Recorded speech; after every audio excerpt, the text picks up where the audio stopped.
My name's Thomas Hall. Very loud. Gonna get that farther from me.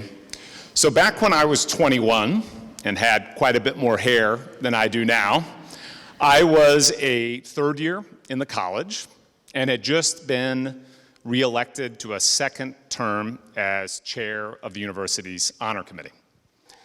And it was April of that year, April of 2001, that I was sitting up on the fourth floor of Newcomb Hall in the honor committee's offices, and an honor advisor walked in and told me that she had some news to share.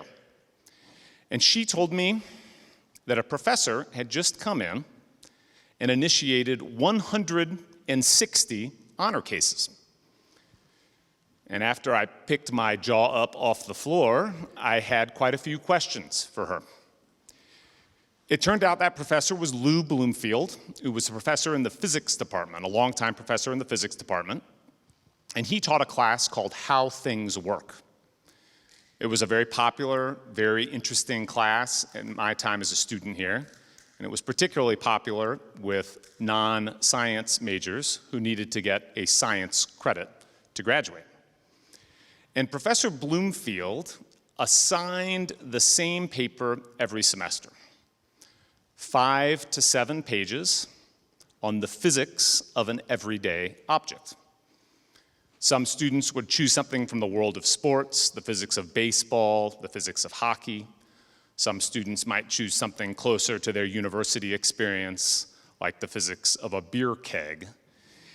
And these students, in something novel at the time, remember I'm ancient, this was 2001, had to submit their papers electronically. Well, Professor Bloomfield grew concerned that some students were not submitting original work. And again, in a fairly novel idea, he wrote his own plagiarism detection software, an idea that seems kind of quaint in an era of ChatGPT, but he developed this software all his own and ran this vast database of physics of an everyday object papers through that software. And in doing so, he found those 160 instances that looked like him to plagiarism.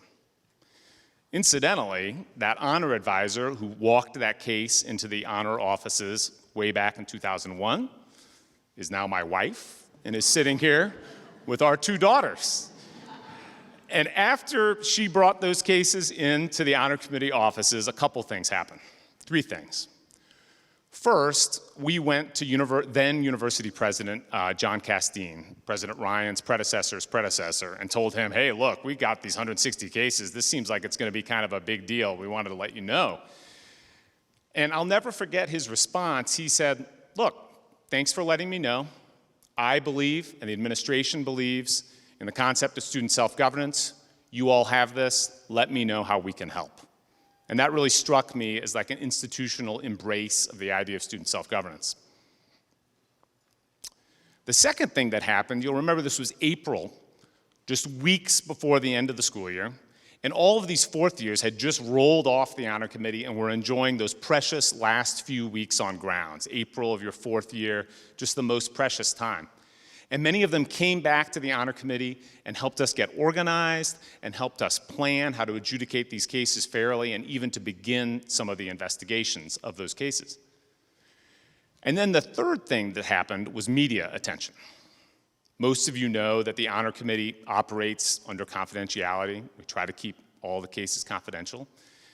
And we thought when we got these cases, well, we'll just keep them confidential like we keep any other case confidential. Well, that plan lasted all of about 7 to 10 days before the media started calling and asking, and all of a sudden there were front page articles in the Washington Post, front page articles in the New York Times. Katie Couric interviewed me for the Today Show out on the lawn.